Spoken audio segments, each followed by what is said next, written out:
Donc, bonjour à tous, donc Philippe Dallet, je suis formateur et coordo du CS pilote de machine de bichonnage et du BPA travaux forestiers option conduite de machines forestières, donc depuis 4 ans au CFPPA.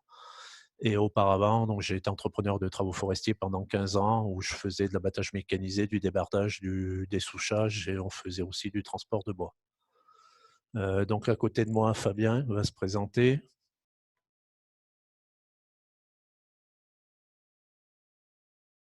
Pardon, bonjour, je suis moi formateur depuis 1 an et demi, simplement. J'ai 21 ans d'expérience dans la fabrication de machines forestières et dans le service après-vente des mêmes machines partout en France. Et puis voilà. Donc moi, je me gère plus principalement tout ce qui est agroéquipement. Donc, juste pour repréciser rapidement, donc trois diplômes. Ton micro. BP agroéquipement. Donc, Fabien supervise et coordonne ce diplôme. Donc là, on est plus dans la maintenance des machines forestières, le dépannage des machines forestières. Le CS pilote de machines de bûcheronnage où on fait que de la batteuse. Et le BP, travaux forestiers, option conduite de machines forestières, où là, on va faire du skidder, du porteur, de la mécanique, de l'abattage par câblage et de la mini-pelle éventuellement aussi. Donc voilà très rapidement. On va pouvoir enchaîner avec un diaporama pour vous montrer quelques photos de nos engins et de nos ateliers. Donc Estelle, si tu veux. Ah, on l'entend pas. Je ne sais pas si vous entendez, on a beaucoup de mal pour être connecté.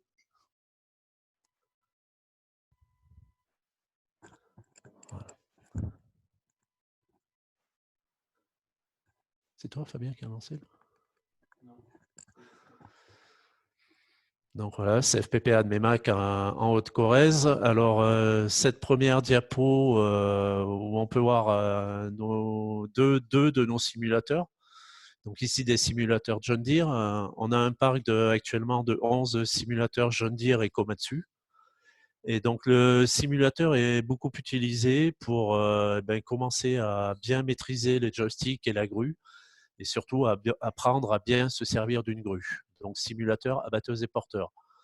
Donc actuellement 11 machines et l'année prochaine, on va investir sur 4 ou 5 machines de plus et donc on aura toutes les marques représentées. Ici, donc là, c'est notre abatteuse la plus ancienne, une Pensée Ergo qui date de 2010, bon, qui a actuellement 11 000 heures, mais qui est en parfait état. Et donc là, on peut l'avoir à l'œuvre dans des Douglas qui faisaient environ 3 mètres cubes de moyenne, dans une coupe où donc on a en fait, on arrivait à la coupe finale et on a préservé la régénération pour renouveler ce peuplement. Donc on travaille en chantier, sur des chantiers en conditions réelles, pour des propriétaires forestiers, pour des coopératives, pour des scieurs. Donc là actuellement à l'écran, on a notre porteur le plus ancien, qui est un John Deere 1110. On va passer à la diapo suivante. Et ici, on voit à nouveau le 1110. Donc on est dans une coupe rase d'épicéa qui a été fait à la batteuse. En haut à droite, on voit donc notre Rotney F9 qui lui aussi est en train de débarder une coupe rase de Douglas là. Et en bas, on voit à nouveau le 1110 qui est en déchargement de bord de route de grumettes de Douglas. On passera à la suivante. Ah, donc là, à gauche, eh ben, on peut voir, hein, on travaille en conditions réelles. Alors parfois, on a des surprises. Donc là, on voit notre Vicente qui est à moitié enlisé, prêt à verser dans une zone humide. Bon, on remarquera, on avait bien traxé, on avait pris des précautions, mais bon, parfois, on ne maîtrise pas tout. Et donc, c'est pour vous montrer qu'on travaille bien en conditions réelles. On enchaînera sur la diapo suivante. Donc là, la dernière arrivée, une Pensée Ergo, donc qui est arrivée en juillet 2018. C'est une machine donc, qui a été achetée neuve, hein, un peu plus de 500 000 euros, et qu'on utilise donc, pour se former à l'abattage sur le CS et ponctuellement sur le BPA. Donc là, elle est dans une coupe rase où c'était des essences mélangées, épicéa commun, épicéa Sitka, Douglas et Grandis. un chantier que nous avons fait l'année dernière en fin d'année. Et là, on peut voir, donc on est en Limousin. Bon, là, il y a très peu de pente, mais on est quand même dans un pays assez vallonné et on travaille régulièrement en pente. Tous les chantiers ne sont pas à plat. Alors, un aspect de chez nous, hein, Meymac est situé à 730 mètres d'altitude, mais on travaille sur des chantiers où on peut aller jusqu'à 1000 mètres d'altitude. Et on peut avoir de la neige. Donc là, vous pouvez voir, il y avait une bonne couche de neige, mais la neige ne nous a jamais empêché d'aller en chantier. Je dirais, tant qu'on arrive à accéder au bois, on va travailler quand même. Suivante. Alors ici, notre skidder, un skidder à grue. Donc c'est un Camox F175 et équipé d'une grue, un double treuil 16 tonnes. Donc on utilise pour le débardage de bois long, mais aussi et de plus en plus pour le câblage de bordure, donc pour câbler les arbres sur pied lorsqu'on travaille avec les bûcherons pour les abattre. Alors la mini-pelle, on a une Ucar mini-pelle. Alors l'Ucar mini-pelle, en fait, c'est une option dans le diplôme où on fait de la conduite de mini-pelle. Et la mini-pelle est de plus en plus utilisée en forêt pour trois utilisations. La première, donc, remise en état des pistes, parce que bon, de plus en plus, on travaille en flux tendu et il arrive qu'avec les porteurs, on dégrade les pistes et les voies d'accès. Donc, on va utiliser la mini-pelle pour remettre en état ces pistes. Il est hors de question de détériorer les pistes, hein. Une autre utilisation qui est l'aménagement des places de dépôt pour poser le bois. Et la troisième utilisation, je dirais, qui est la plus importante, c'est utiliser la mini-pelle en fait pour créer des potées, pour replanter la forêt. Alors pourquoi travailler en potée? Eh ben, en fait, ça permet en fait de travailler seulement la zone où on va vouloir planter le plant.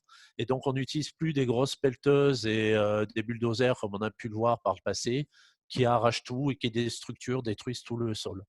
Donc, la mini-pelle est de plus en plus utilisée en opération de plantation.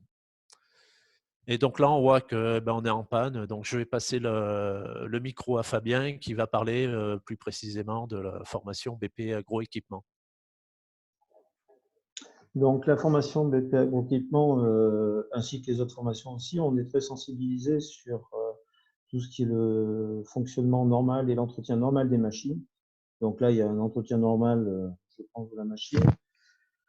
Si on peut voir les... Merci. Donc là, on est aussi amené à souder des pièces. On a, comme disait Philippe, on a un UCAR soudure, c'est-à-dire une option, enfin une option, oui, une option, mais on va dire un bloc spécialisé à la soudure et à tout ce qui est plan et tout ce qui est confection de pièces mécano-soudées.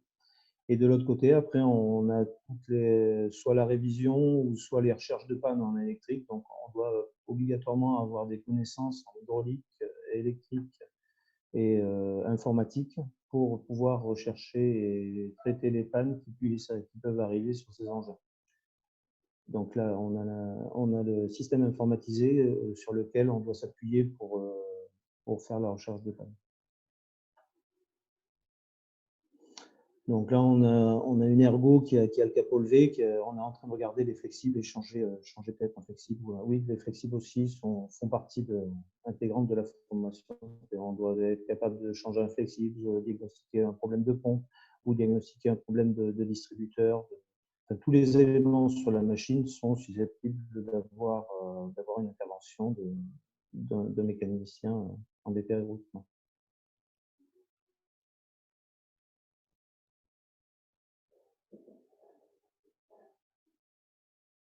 Et je ne sais même pas si...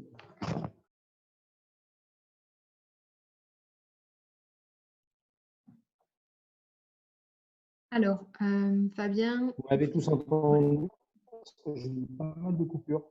Ouais.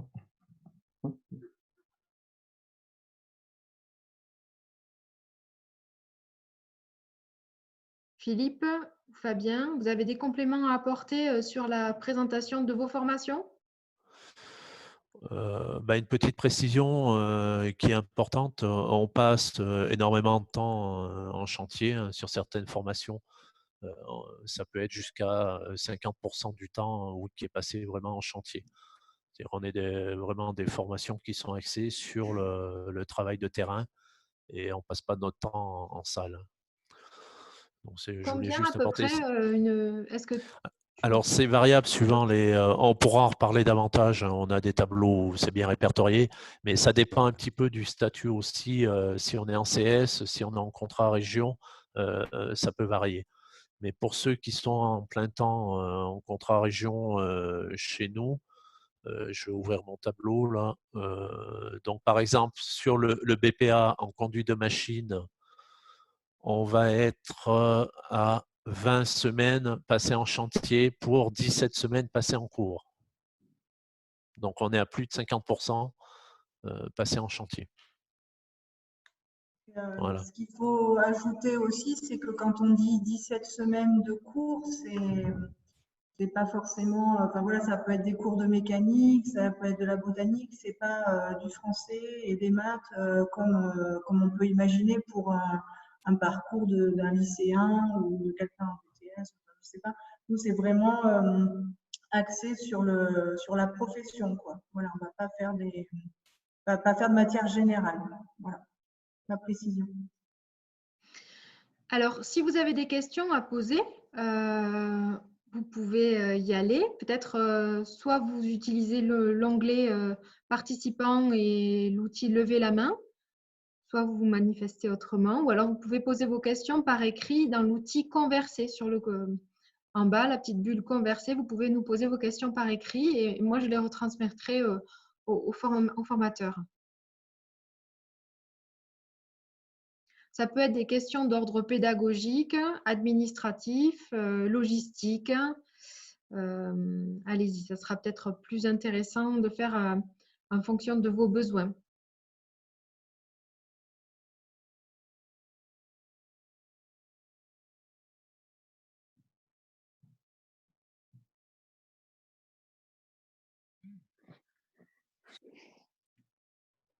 Est-ce que tout le monde sait comment postuler pour ces formations, etc.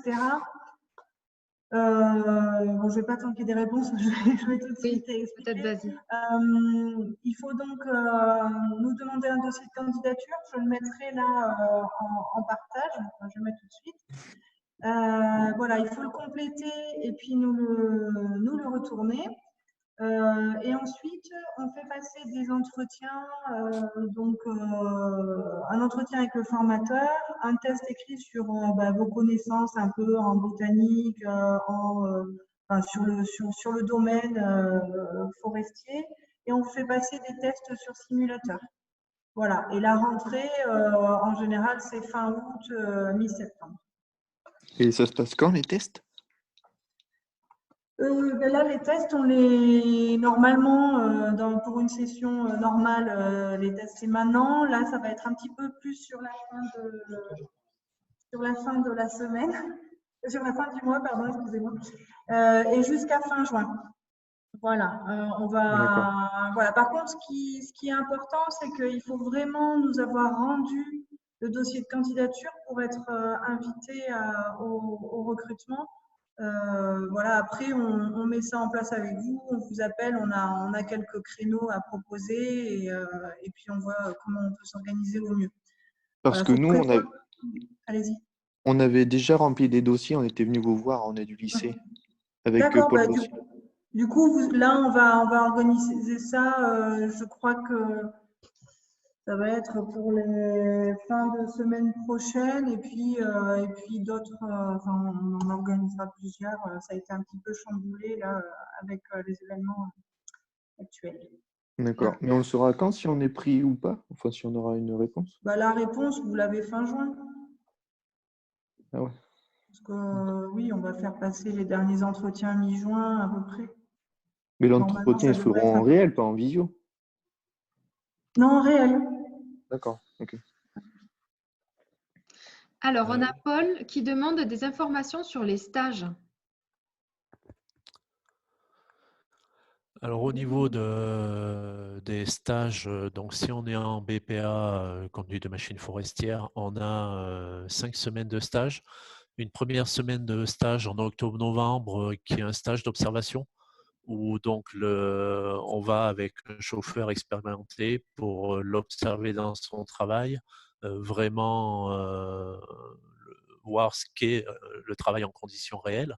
Parce que bien souvent, on a des stagiaires qui arrivent et ils ne se rendent pas trop compte encore de ce qui est le métier. Donc, une fois qu'on a fait un peu le début de la formation, qu'on connaît un peu mieux les engins et ce qu'on a à faire comme travail, c'est intéressant d'aller avec un professionnel pendant une semaine. Donc, une semaine d'observation. Ensuite, en février, on a 2 semaines où on va en stage de plus orienté mécanique, donc chez les concessionnaires de machines forestières, Poncé, Komatsu, John Deere ou autres, puisque bon, la mécanique, quelles que soient les formations d'ailleurs, fait partie complètement du métier. Et en fin d'année, donc pas tout à fait en fin d'année, fin avril, on a 2 semaines où là vraiment on est dans le cœur de métier. Donc c'est 2 semaines de stage où idéalement on va en stage pour conduire et mettre en application donc tout ce qu'on a pu apprendre au cours de la formation. On a aussi une question sur à quel âge on peut suivre la formation de CS abatteuse ou CS pilote, je crois. Alors, pour le CS, pardon. oui, vas-y Emmanuel, vas-y. Donc pour le CS abatteuse, donc dans les textes, c'est 18 ans. Voilà, j'ai une personne, alors je ne sais pas si c'est vous, qui m'a demandé pour entrer en formation après, avant 18 ans et passer, voilà, passer ces 18 ans pendant la formation. J'ai posé la question, je ne sais pas si c'est possible. Après, ce qu'il faut savoir, c'est que pour le CS, on demande quand même d'avoir un niveau bac. Donc, en général, le bac est validé, on a 18 ans quand le bac est validé. On a une question logistique aussi, à savoir s'il existe un internat ou des logements pour les personnes qui habitent loin. Oui, donc on a des chambres à 95 € par mois. Voilà, c'est des petites chambres de 10 mètres carrés qui sont sur le site. Donc, ils sont meublés avec un petit évier de toilette. Les douches sont sur le palier et vous avez la possibilité de vous restaurer dans un bâtiment qu'on appelle le chalet. C'est une sorte de foyer qui est équipé en fait pour que vous puissiez vous faire à manger. Donc qui est en gestion libre par les stagiaires de CFPPA. Et sinon, vous pouvez donc prendre vos repas matin, midi et soir au self du lycée quand vous n'êtes pas sur chantier. Voilà. D'accord. On a une question de Brigitte pour savoir quelle est la différence entre le CS et le BPA.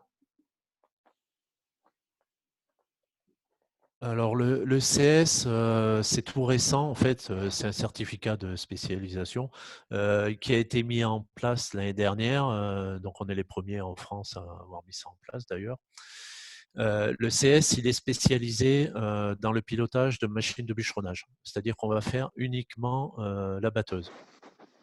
Et donc il n'y aura pas de porteur, il n'y aura pas de skidder dans cette formation-là.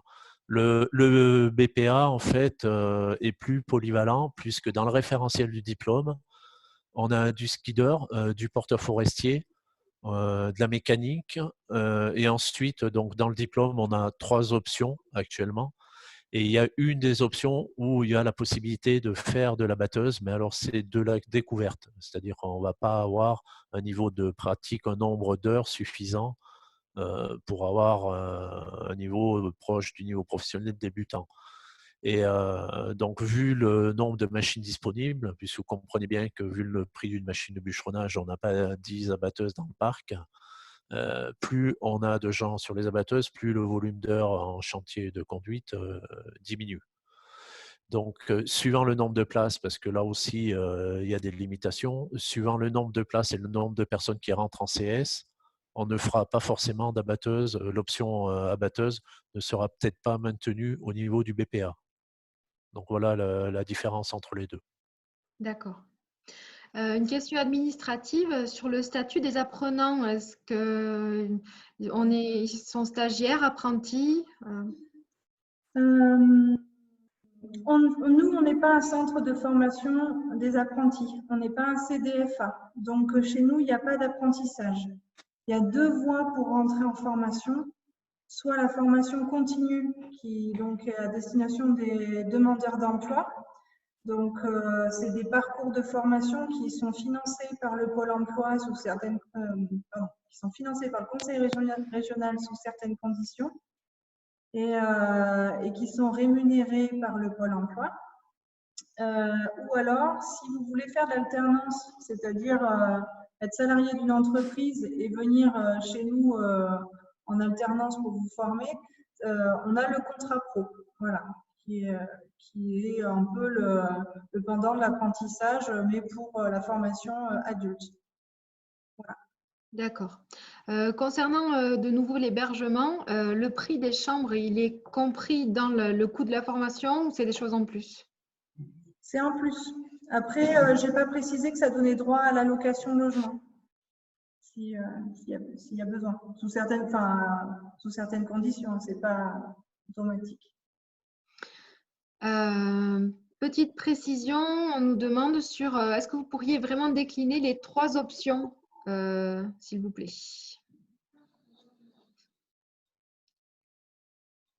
Les 3 options, ça doit être sûrement les 3 diplômes. J'imagine qu'on parle de ce que nous, on nomme UCAR. En fait, pour vous expliquer rapidement, tout diplôme, toute formation qui est mise en place ici est soumise à un référentiel national. Donc, chaque diplôme se décompose en ce qu'on appelle en unité capitalisable, en UC. Et donc, sur le BPA, il faut faire 2 UC, 2 options parmi 3. Donc, la première, c'est l'utilisation de la mini-pelle pour créer des potées pour la plantation. La deuxième, que j'ai rendue obligatoire parce que c'est quelque chose de très technique et on est tous confrontés à cette situation-là, qu'on soit chauffeur ou au pied de l'arbre à la tronçonneuse, c'est l'abattage par câblage des arbres de bordure. Donc celle-là, tout le monde doit la faire. Et la troisième option, c'est la conduite de la batteuse. Donc une initiation à la conduite de la batteuse. Et bien entendu, cette option-là ne permet pas d'atteindre le niveau que l'on va atteindre en faisant le CS, pilote de machine de bûcheronnage. Donc j'espère que ça répond à la question, sinon je peux repréciser. Oui, Cogito ergo sum va nous dire si la réponse est suffisante. En attendant, est-ce que vous pourriez préciser quel est le nombre de places en BP agroéquipement? Normalement, il y a 8 places en BP agroéquipement. Combien? 8 places. 8. 8. D'accord. Et pour la question précédente, c'était bon. Merci. Et comme formateur… Pardon, juste une précision au niveau du nombre de places. Les 8 places, donc c'est cumulé contrat région et contrat pro. Donc je tenais à le préciser. Donc contrat pro, il faut avoir une entreprise pour être accompagné dans sa formation, une entreprise d'accueil. Voilà, donc je vais… Brémo, peut-être, si vous vouliez poser votre question. Est-ce qu'il y aura toujours Frédéric Estrade comme formateur? Parce qu'on n'entend pas parler. Alors oui, bien sûr. Donc pour préciser l'encadrement des formations donc sur le BPA agroéquipement, le CS et le BPA. Oui. Donc on a Frédéric Estrade qui est formateur, Lionel Ripaud qui interviendra davantage pour tout ce qui est les enseignements, je dirais sur les techniques forestières, sylviculture, botanique. Et on a André Fourchon aussi qui intervient comme formateur à l'utilisation de la mini-pelle. Et Fabien intervient davantage, lui, pour tout ce qui est atelier mécanique. Et moi-même, j'interviens essentiellement sur les abatteuses. D'accord. Plus de questions? Non, pour moi, c'est bon. Pour tous les autres, est-ce que vous avez encore des questions, des remarques, des précisions à tout niveau? Sinon, nos formateurs, est-ce que vous avez encore quelque chose à préciser que vous auriez pu oublier? Alors, juste une petite précision sur le BPA, donc en financement région, là, qu'on appelle contrat HSP. Cette année, on avait eu des dérogations assez exceptionnelles pour faire entrer des gens qui ne remplissaient pas tous les critères. Donc, on a eu l'info ce matin. Cette année, sur les 10 places en HSP, là, au niveau du BPA, on sera limité à 3 contrats exceptionnels, quoi. 3 dérogations. Donc, D'accord. par rapport, ça concerne surtout pour ceux qui, par exemple, sortent d'un bac pro forêt, par exemple. Ouais. Ils sont là en terminale. Cette année, donc sur ces financements HSP, on ne pourra accueillir et avoir que 3 dérogations. Donc, D'accord. si on a davantage de monde, la deuxième solution, c'est de faire la formation contrat pro. Mais bon, là, il faut trouver, je le redis, une entreprise d'accueil. Et je referai une petite précision au niveau des entreprises d'accueil avant de vous engager. Prenez contact avec vous. N'hésitez pas à appeler le CFPPA ou à me contacter parce que il n'y a pas que des bonnes entreprises pour former les gens. On a eu quelques expériences, je dirais, mauvaises. Donc, lorsque vous avez pris contact avec une entreprise, si vous avez des doutes, quand même, contactez-nous pour, on connaît quand même pas mal de monde, pour que vous ne vous engagiez pas avec une entreprise qui, en fait, va vous considérer comme de la main-d'œuvre pas chère et ne vous formera pas. Donc ça, c'est très important, le choix de l'entreprise en contrat pro. Du coup, je pense qu'on a répondu à la question de Paul sur le nombre de places dans la formation BP conduite d'engin. C'est 10 places, c'est ça, Philippe? Alors, sur le BPA en BPA conduite d'engin. contrat HSP, on va être limité, on n'ira pas au-delà de 10.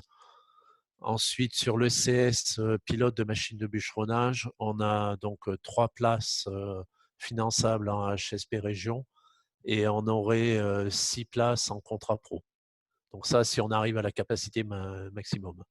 D'accord. D'accord. Est-ce qu'il est possible de faire le contrat pro avec un débardeur pour suivre le CS à batteuse? Alors, si c'est un CS abatteuse, ça sera une entreprise qui aura une abatteuse. Par contre, si l'entreprise a un porteur, on va faire le contrat pro sur le BPA. Mais que ce soit le BPA ou le CS, il y a la possibilité de le faire en contrat pro, bien sûr. Est-ce qu'il y a une limite d'âge pour suivre les formations? Théoriquement, je dirais que non. Il n'y a pas de limite d'âge, hein. On a eu des gens jusqu'à 50 ans en formation. Au préalable, bien entendu, il faudra se positionner, passer un petit test. Donc, la phase de recrutement, je pense que c'est intéressant de le repréciser pour tout le monde. Donc, on a des tests écrits assez simples hein, où on va vérifier quelques connaissances générales sur les machines forestières et sur la forêt et où on va regarder 2-3 notions de calcul. Ensuite, il y a un entretien donc, avec un ou deux formateurs et bien souvent Emmanuel et Aurélie. Donc là, un entretien qui permet de faire connaissance et de voir quelles sont vos attentes et quels sont vos espoirs surtout. Et la dernière phase qui est assez importante et qui est un petit peu en rapport avec l'âge, ça va être le test sur simulateur. C'est-à-dire pendant une demi-heure, je vais vous mettre en situation sur un simulateur, sur un exercice de porteur.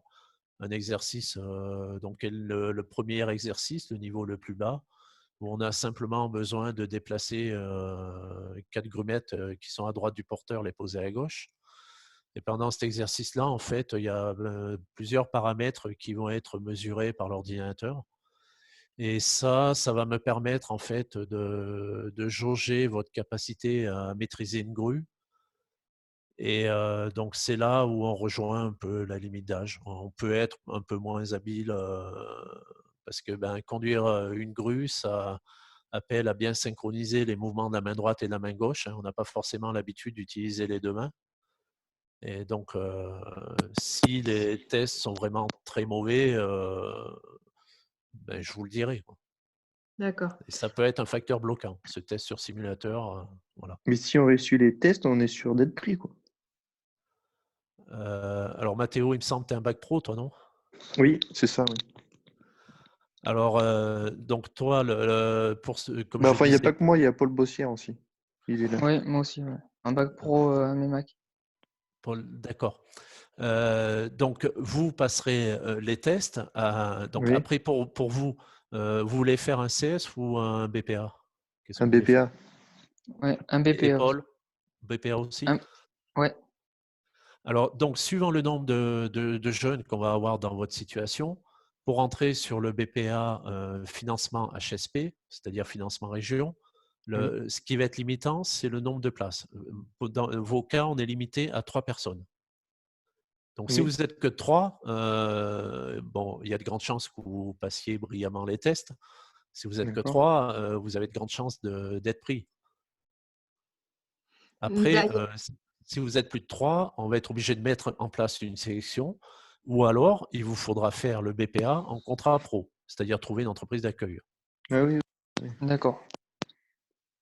justement, une question de Nathaël. Est-ce qu'il y a beaucoup de candidats en BP agroéquipement et combien, est-ce qu'il y a des disponibilités encore? Oui, il y a encore des disponibilités, aucun souci. D'accord. Est-ce que vous avez des entreprises d'accueil à proposer pour les contrats pro? Alors tous les ans, on contacte des entreprises. On a pas mal d'entreprises qui nous prennent des contrats pro tous les ans. Donc éventuellement, si quelqu'un est vraiment dans l'impasse, on peut donner un coup de main.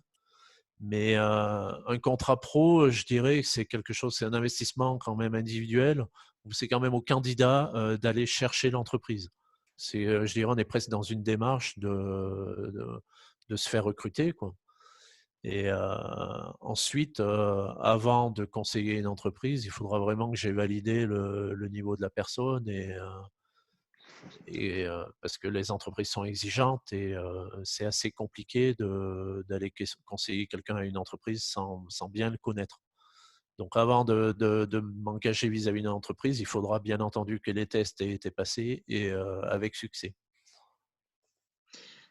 Et de nouveau, concernant les questions d'âge, pour le CS abatteuse, la personne aura 18 ans en décembre. Est-ce que c'est possible de suivre la formation? C'est donc bien cette personne qui m'avait contacté effectivement. Donc moi j'ai posé la question pour l'instant donc à la DRAF, le ministère de l'Agriculture qui délivre les diplômes, et j'ai pas encore de réponse. Donc moi dans les textes, pour moi le CS est accessible pour une personne qui a déjà 18 ans à l'entrée en formation pour moi. Après, j'attends la réponse. Je pense que là, tout le monde a été un petit peu chamboulé et la question est peut-être passée à la trappe et je me chargerai de leur redemander pour pouvoir vous donner une réponse assez rapidement. Concernant de nouveau les contrats pro, la personne demande si les contrats pro, ce sont des stages ou un apprentissage en alternance et combien de semaines?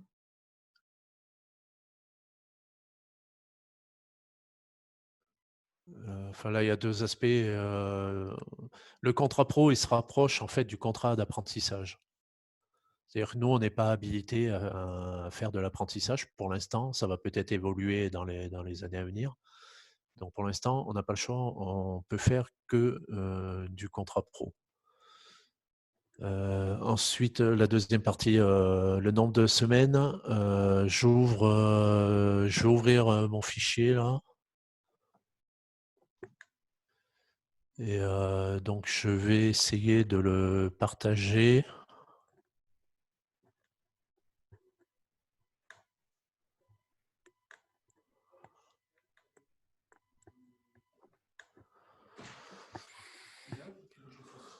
Voilà. Est-ce que vous le voyez là? Oui, c'est Mon bon. fichier Excel. C'est bon, oui. oui, Oui. c'est bon.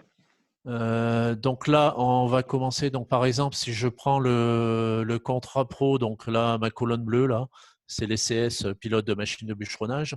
Alors, pour des raisons d'organisation, en fait, on a réparti donc sur 3 groupes pour qu'en centre, en fait, on ait un roulement et que vous puissiez faire un maximum d'heures de conduite. Donc, si je prends l'exemple du CS, j'ai 12 semaines donc, au CFPPA. On a 2 semaines d'échange. Alors ça, c'est quelque chose qu'on met en place, là, qui est tout récent. En fait, on fait un échange avec les conducteurs de machines de Bazas dans les Landes.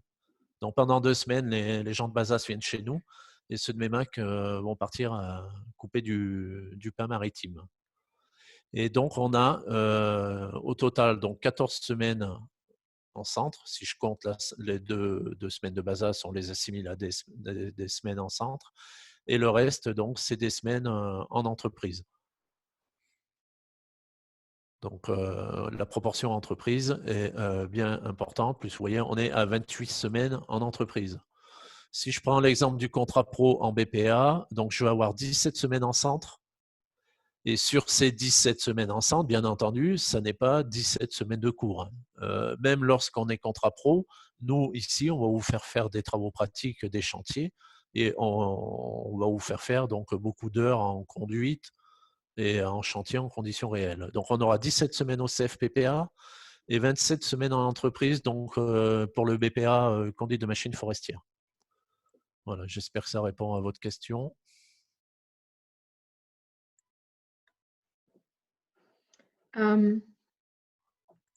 Est-ce que le logement reste ouvert pendant les week-ends et les vacances? Alors, oui, donc ça reste ouvert pendant le week-end et les vacances, hormis les vacances de Noël. À Noël, tout l'établissement, que ce soit le lycée, le CFPPA, l'atelier, tout est fermé. Et pour des raisons de sécurité, on demande aux stagiaires de rentrer chez eux. Voilà. D'accord. Quel est le niveau de connaissance attendu en matière de sylviculture et de botanique?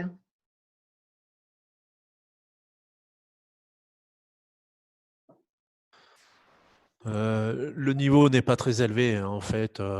Si vous arrivez à me nommer 3 résineux et 3 feuillus, ça sera un bon départ. Et le test donc sur les petites connaissances en forêt et en machine, le petit test pendant le recrutement n'est pas éliminatoire, quoi. On peut démarrer de 0 sur ces connaissances-là. D'accord. Et une question un peu plus en lien avec l'actualité, à savoir quand est-ce que les personnes peuvent venir au CFPPA pour vous rencontrer physiquement? Donc là, on avait été optimiste. On avait programmé avec Emmanuel vendredi le 14 ou 15, là, une première séance.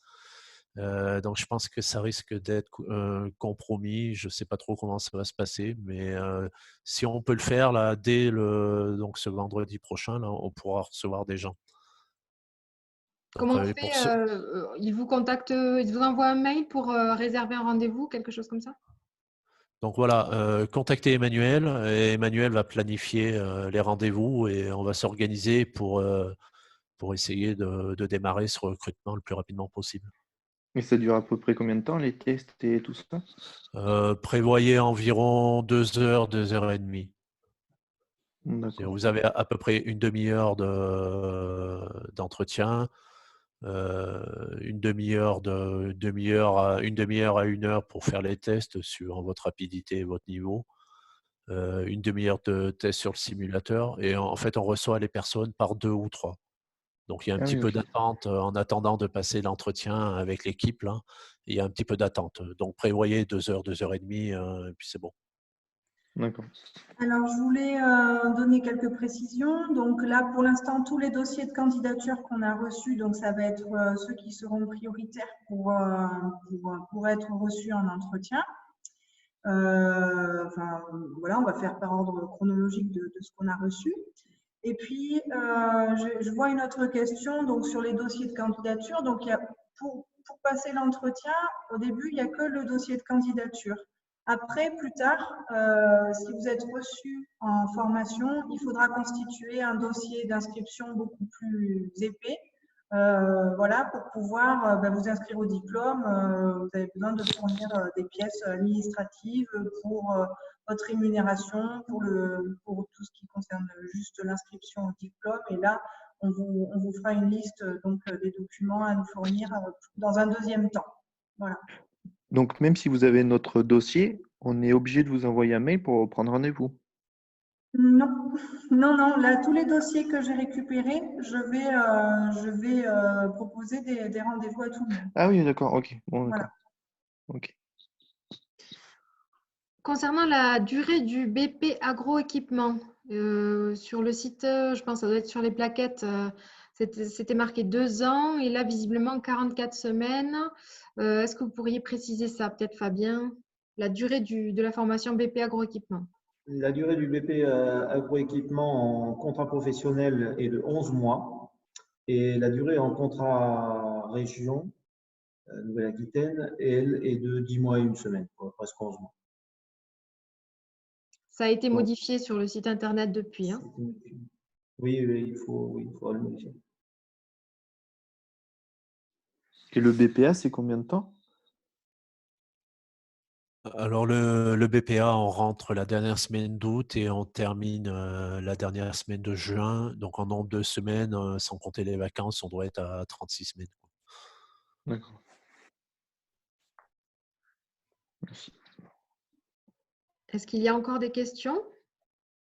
Je regarde si éventuellement on en a oublié. N'hésitez pas, hein, profitez-en. Moi, j'ai une question.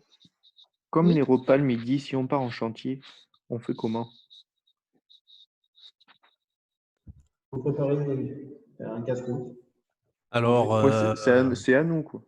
Oui. donc ça, c'est à vous de D'accord. prévoir.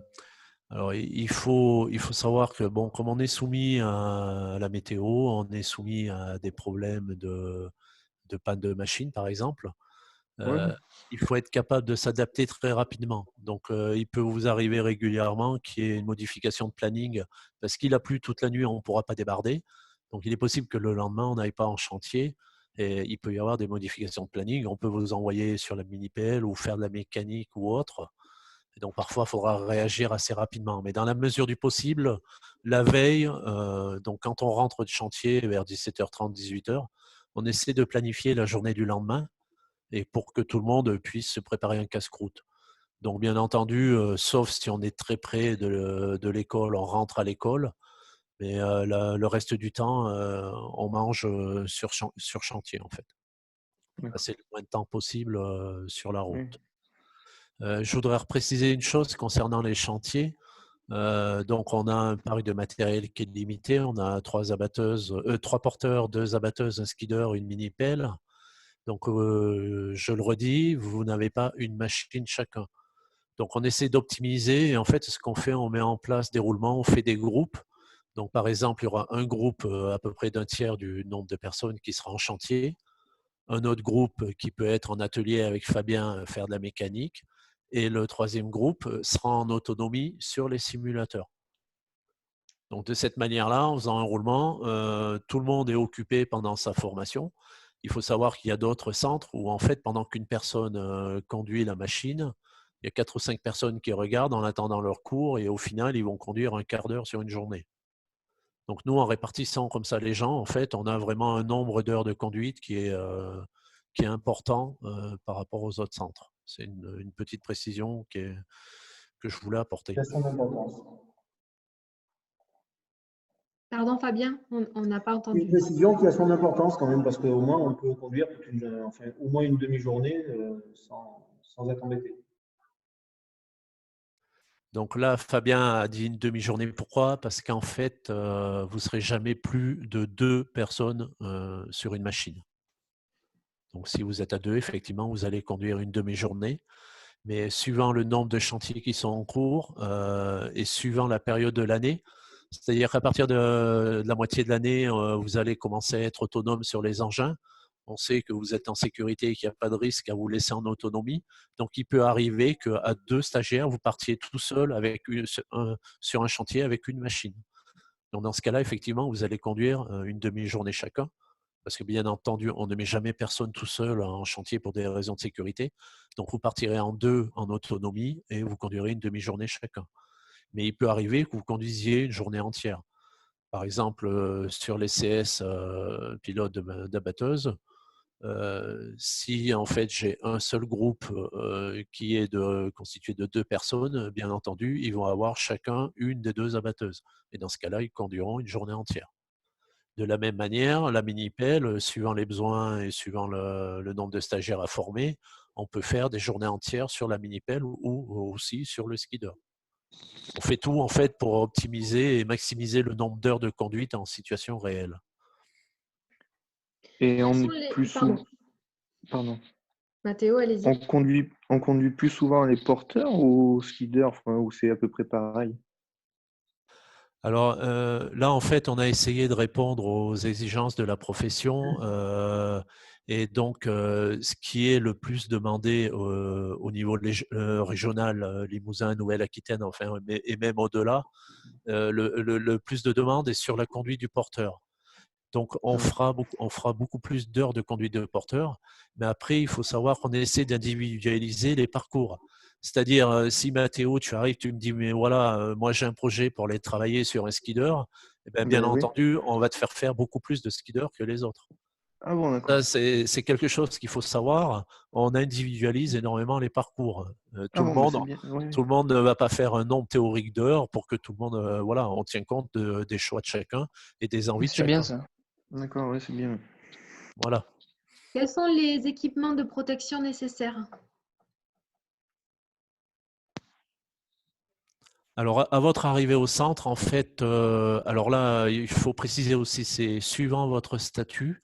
C'est-à-dire que si vous êtes en contrat pro, c'est votre patron qui est tenu de vous fournir les EPI.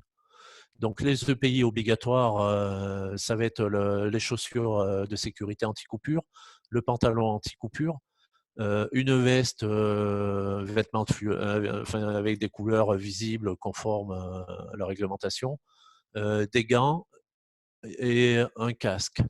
Alors pour les financements, les contrats région, c'est la région qui finance ces équipements. Donc à l'arrivée au centre, on va vous remettre ce lot d'équipements. Donc par contre, c'est une chose qu'on va essayer d'anticiper cette année. Pour ceux qui sont en contrat pro, on va essayer de proposer à des prix très intéressants au patron de fournir l'équipement. Donc dans ce cas-là, le patron prend contact avec nous, on va faire des propositions de tarifs et à l'arrivée en centre, on pourra remettre aussi l'équipement aux stagiaires si le patron a fait le choix d'acheter ces équipements chez nous. Et on peut avoir nos équipements perso ou pas? Alors, si tu as déjà tes équipements et que tu es en contrat pro, tu peux prendre tes équipements perso, bien sûr. À partir du moment Oui. où ils sont en bon état, c'est-à-dire un casque qui n'est pas périmé, des chaussures et des pantalons qui ne sont pas coupés, donc vous pouvez les prendre, bien entendu. Pendant la conduite, on ne porte pas le pantalon anti-coupure, hein. Le pantalon Oui. anti-coupure, vous le porterez uniquement lorsque vous aurez besoin d'utiliser une tronçonneuse. Et d'ailleurs, on l'utilise souvent ou pas? Alors ça, c'est très variable aussi suivant les chantiers. Bon, tu sais qu'en Limousin, on a beaucoup de petites parcelles, donc Oui, toute oui. parcelle forestière a des bordures. Donc s'il y a beaucoup de bordures à faire et que les bûcherons ne peuvent pas intervenir, on prendra régulièrement la tronçonneuse. D'accord. Merci à nos formateurs et à toute l'équipe qui était là. Voilà, écoutez, merci à tous, hein.